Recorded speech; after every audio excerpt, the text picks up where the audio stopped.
Kasih karunia dan damai sejahtera dari Tuhan Allah Bapa kita, dan dari anak Tuhan Yesus Kristus menyertai kamu. Amin.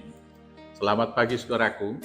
Dengarkan firman Tuhan hari ini menuntun kita melakukan semua aktivitas yang baik untuk kemuliaan Tuhan.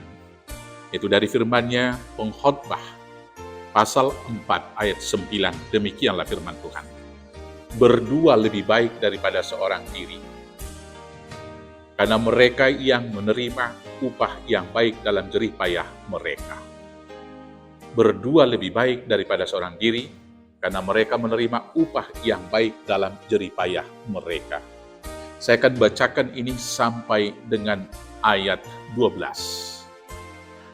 Karena kalau mereka jatuh, yang seorang mengangkat temannya, tetapi wahai orang yang jatuh, yang tidak mempunyai orang lain untuk mengangkatnya. Juga kalau orang tidur berdua, mereka menjadi panas. Tetapi bagaimana seorang saja dapat menjadi panas? Dan bila mana seorang dapat dikalahkan, dua orang akan dapat bertahan. Tali 3 lembar tak mudah diputuskan. Demikianlah firman Tuhan. Saudaraku yang terkasih, dari sejak semula, dalam Kejadian 2 ayat 18, Tuhan mengatakan tidak baik kalau manusia itu seorang diri saja. Maka dari sejak awal manusia sudah ditetapkan menjadi makhluk sosial. Harus hidup dalam komunitas. Seorang manusia dimanusiakan oleh manusia yang lain.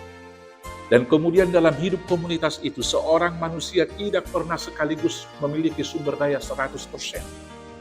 Maka dia harus saling melengkapi satu dengan yang lain.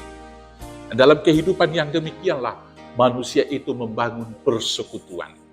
Mereka boleh saling menopang, saling melengkapi, saling mengasihi satu dengan yang lain. Dan lebih daripada itu, saling mengoreksi, saling memperbaiki, dan kemudian saling membangun satu dengan yang lain. Saudara-saudaraku yang terkasih, firman Tuhan hari ini mengingatkan bagi kita, supaya kita tetap hidup dalam komunitas, dalam interaksi sosial yang sehat. Karena zaman sekarang ini menggiring kita untuk semakin lebih individual. Dibantu oleh teknologi, ketika bekerja juga dapat dilakukan dari rumah. Ketika sekolah juga dapat dilakukan dari rumah. Rapat juga dapat dilakukan dalam rumah. Dan itu sudah kita praktekkan 2 tahun masa-masa COVID. Disadari atau tidak, itu menarik kita dari komunitas persekutuan sehingga orang sekarang lebih banyak hidup dalam dunianya sendiri. Dan itu menjadi bahaya bagi kita. Hari ini firman Tuhan mengingatkan bagi kita, berdua lebih baik daripada seorang diri. Karena apa? Kalau kita jatuh, ada seorang lagi yang akan menolong kita. Demikian misalnya pada musim dingin, ketika kita tidur seorang diri, kita akan kedinginan. Tapi ketika berdua, akan mendapatkan kehangatan, mendapat panas dari teman kita. Dalam banyak hal kehidupan, tentunya berdua memiliki rekan, hidup dalam komunitas adalah lebih baik daripada hidup seorang diri. Maka jauhkanlah individualisme, egoisme dari hidup kita. Tapi mari kita hidup dalam interaksi, dalam persekutuan, di dalam kasih Yesus Kristus. Tuhan Yesus memberkati. Amin. Kita bersatu dalam doa. Terima kasih Bapa yang baik.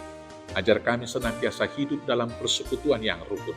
Diikat tali kasih Yesus Kristus. Karena itulah yang terbaik dalam kehidupan kami. Di dalam nama Yesus Kristus. Amin. Selamat beraktivitas. Tuhan Yesus memberkati. Horas, horas, horas.